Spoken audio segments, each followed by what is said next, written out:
everybody, it's your old pal Brian Hunt, and welcome to another episode of 60 Seconds of Risk. Today I'm coming from Plano, and we have the lovely Legacy West area, and today I've got a very special guest. I have Tricia Kagerer with Jordan Foster. Tricia, welcome to the show. Thank you very much for having me. Oh, my pleasure. To be here. Yeah, I'm glad you could make it. So Tricia, I've been able to connect with you on LinkedIn for a while, and I saw not too long ago you wrote a book. First of all, congratulations. That's quite a momentous occasion. That's pretty cool. Thank you very much. What's the name of the book? The name of the book is The B Words, 13 Words Women Must Navigate for Success. Excellent. Excellent. So what came of that? How did you get the inspiration? Obviously, you're a woman. You're a woman, and you're in construction and business and insurance. What is sort of inspiration for that book? Well, I got tired of being the only woman in the room. Okay. I came up in the construction industry, and I found myself as an executive of a construction company, and it just seemed like there wasn't a lot of other women getting into the leadership roles that they wanted to. Yeah.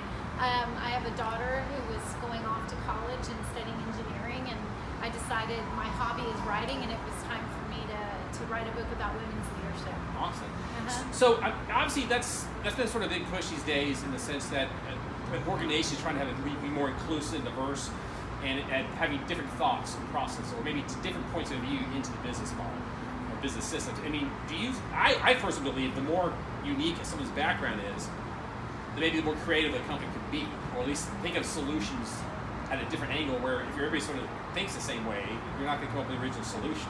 Would you say that's sort of the push?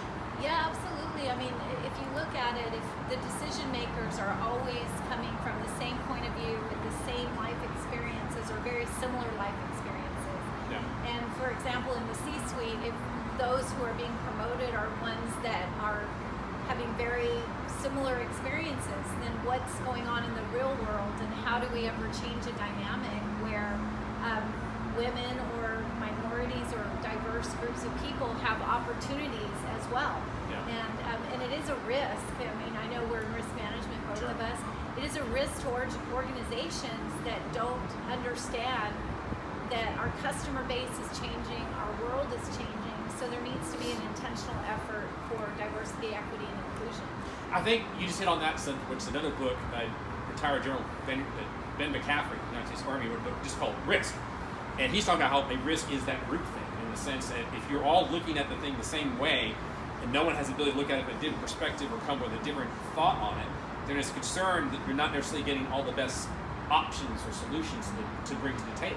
Exactly. Yeah. And just in construction, definitely is whether it is slow to change, but it is a changing industry. Yeah. Technology is really critical to the future of our industry.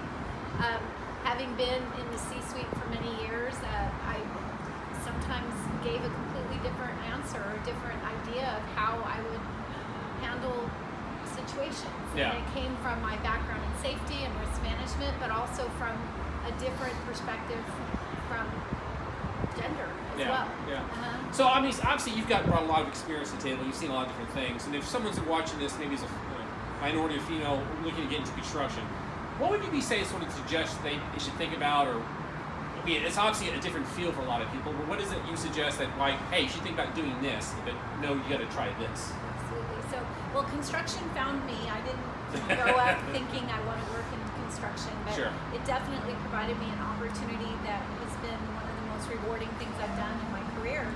And the goal is for women, just like young men, to be whatever they want to be. And I really think that there really shouldn't be a limiting belief, whether it come from internally, which is inhibition, or Yeah. prohibition, where society says women don't do X. Because there are some little girls and some young women that want to be engineers and mathematicians and want to operate equipment. Oh, and by the way, they can probably make a lot more money doing that and have a very lucrative career than doing what's traditionally considered roles that are more nurturing and caregiving. So, Yeah. and yet women still gravitate towards those roles. Don't get me wrong; those are all very, very important. But who says we can't? Awesome. That's my question. I think we should. Yeah. That's good. Well, Tricia, thank you so much for your input. And again, the name of the book is The B Words. B Words. 13 Words Women Must Navigate for Success. Awesome. Thank you much. And you'll be speaking at the Irving Convention in Vegas coming up here in November, correct? Yes. It's okay. He's going by. Risk happens sometimes. Yes. You got to deal with it. You know. Yeah, So I'm speaking on women's leadership with a panel of very amazing, badass women, and so please join us. fantastic. So, and you can find me on find me at triciakagerer.com or on social media, Tricia Kagerer. Thank you so much. So again, thank you for being on the show. Hope you guys enjoy this. If you'd like to be on this or a certain topic, please reach out to me through LinkedIn. You can also subscribe to my channel on YouTube and follow Lise on Twitter. Until next time. Thank you.